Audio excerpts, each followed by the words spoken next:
Hello, it's John Heaton, and today I'm going to celebrate a new release, which I haven't bought, and I'll explain why in a minute. But it's an extensive live collection of Dire Straits work, 1978 to 1992 it's called, and I've checked it out on Spotify. I'm not going to buy it because I think I've invested enough in Dire Straits over the years. I was speaking to Bob Jackson the other day, who was a member of Badfinger shortly before Pete Ham died, and also later worked with Tommy Evans. And I was saying, why is Badfinger albums not all on Spotify? And he said, as an artist, I don't support Spotify because they don't give the artists enough money. Well, in my case, I can justify using Spotify because I've bought 6 of Dire Straits albums on vinyl, the same amount on CD, all of them apart from the last one, couple on DVD.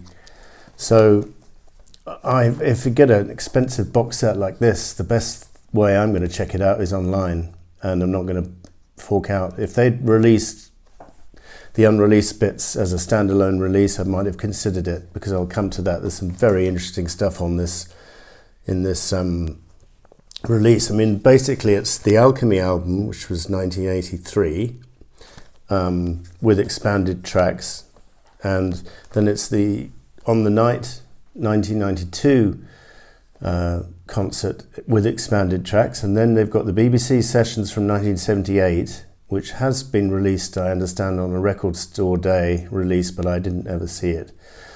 And then probably most interesting for me, and maybe for most people, is an entire concert from the Rainbow, recorded December 79, which is an absolute joy.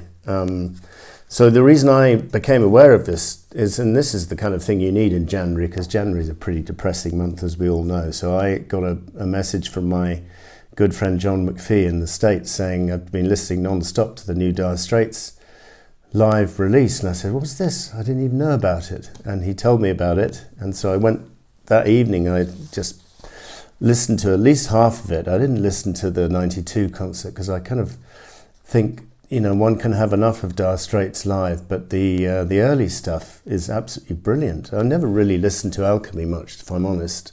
It's very professionally done and very well played. It's just, if anything, I do prefer the early stuff, around these albums. Communique, 1979, recorded in Bahamas, and the first album, Dire Straits, from 78. So this is the lineup for the Rainbow concert, which I'm going to talk about exclusively. So Mark Knopfler, Mark Knopfler and his brother David Knopfler in the band up until and including this album, and then John Ilsley on bass and Pick Withers on drums.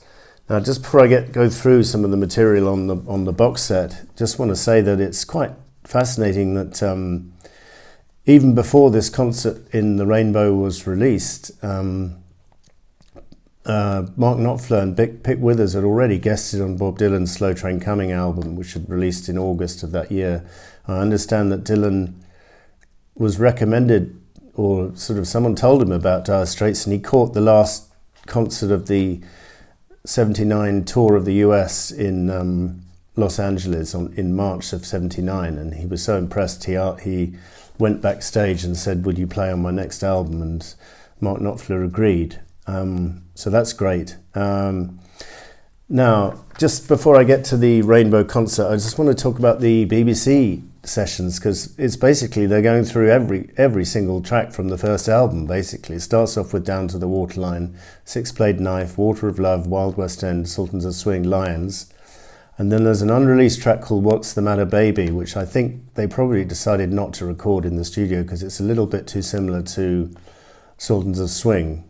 But quite a nice groove, quite a nice one to play live. And then, interestingly, Tunnel of Love is featured on this early 78 recording, which obviously didn't turn up until Making Movies till 1980. So the Rainbow, December 79, I was just looking up some history of the Rainbow. Obviously, probably most famous for me for being the concert that Eric Clapton did in 73, and the resulting live album was called Eric Clapton's Rainbow Concert, featuring Steve Winwood, Jim Capaldi, Ron Wood, Pete Townsend, Rick Gretsch, and a few others. So it's only a capacity of 2,800.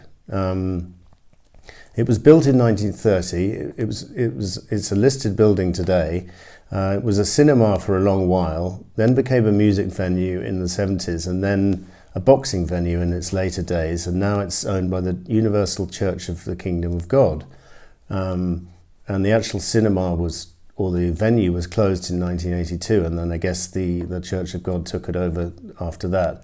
So a few interesting bits of information about the Rainbow, which I didn't know, that Frank Zappa, when he was doing a concert there, was pushed off stage by a member of the audience, and fell into the pit and had to go to hospital for 6 weeks with a fractured leg and a cut head.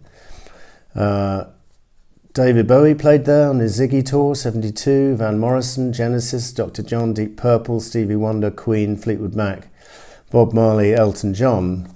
And the Beatles did their Christmas show, which was a kind of variety show with various people performing, and then the Beatles doing little skits in between. Ran all the way from December the 24th at the Rainbow up until 1963, till January the 11th, 1964. And I was just reading that they were so badly rehearsed for the skits they had to do that it was unintentionally funny. And someone said it was organised. It was organised chaos, but it was very funny chaos. Anyway, I would have preferred if they had released this Rainbow concert as a standalone release, because I would have seriously considered buying it. They open up with Down to the Waterline, and then they go into Six Blade Knife. Then they go Once Upon a Time in the West, the lead-off track of Communique, and then they got Lady Writer, which I always thought was a bit of a copy of Sultans of Swing myself, but a decent track. And by the way, I just have to say that the live sound they get is a match for the studio recording. You'd think with Dire Straits that it would be difficult to replicate that superb guitar stuff on stage, but Mark Knopfler and his brother on rhythm are just so naturally talented that they can just replicate and even outdo the studio recordings in some cases with their completely fluid guitar playing. And Lady Writer is a good example of that. Lions from the first album, Sultans of Swing. Les Boys from Making Movies. Now this made it a bit more understandable, because Mark Knopfler told a song before he performed it and said, we saw these three transvestites in France doing an act, and they were so awful that we decided to write a song about them. They were called Les Boys, but we've called them Les Boys so they can't get us, they can't sue us. I think it's quite a fun song. It just goes on a minute and a half too long at the end, with they repeat the last line, but it's quite fun. Portobello Bell is then featured from Communique. News again from the Communique album. Then we got that song What's the Matter Baby featured. What else? And then we got Setting Me Up from the first album. Now this is an improvement on which I thought was a bit of a sort of lackluster performance on the album, and it's an improvement, but it's not as good, I have to say, still, as Eric Clapton's live performance with Albert Lee on lead vocals. I think that's my favourite ever version of the song, but this one is an improvement on the studio version. Then we've got a good version of In the Gallery. Solid Rock is featured next, which was a turn up on Making Movies, and this is interesting because it features David Knopfler on guitar, and apparently he'd recorded most of the his rhythm guitar parts for Making Movies, but he left in somewhat acrimonious circumstances. He left Dire Straits in August of 1980, and Mark Knopfler went and re-recorded all of his guitar parts, so he's not credited on this album, Making Movies. He's not even literally they wiped all his performances, so whatever.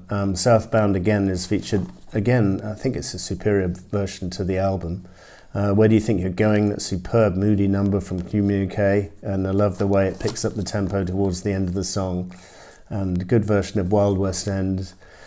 And then regrettably at the end they finished with they almost finished the main set with Twisting by the Pool, which I think is one of their worst ever songs. Just a generic 50s rocker. On this version it sounds a bit like the Ruttles, I thought, in listening to it. And then, just to make this fun, because this was the last night of a tour, I think, they invited Phil Lynott, who's the lead singer of Thin Lizzy, up into the stage, and they perform 4 songs with him. Good Morning Little Schoolgirl, which is a 10 years after song, and That's All Right Mama, the old Elvis song, and then Nadine, Chuck Berry, and then Keep On Knocking, which I was reading is written by Perry Bradford. It's that song, Keep On Knocking But You Can't Come In, but I'm not even sure who had the definitive version of that or which one is the most well known. I think Little Richard did it, but it's a very effective version. So I think that whole concert is wonderful to have, and great sound quality, great performances from the band, and wouldn't be without that. Brilliant. So thank you, John McPhee, for telling me about it. And then on Alchemy, just to say, you get in additional material to the original album. This package includes the DVD and the CD and a few bonus live TV performances like Total of Love, Sultans of Swing. Anyway, this new box set includes performances of Industrial Disease, Love Over Gold, Twisting by the Pool, and Portobello Bell, which were not on the original DVD or CD. And then we've got On the Night, the expanded version of that, which I don't actually own. Maybe I should check it out. It's got versions of Sultans of Swing, Fade to Black, which I've never heard.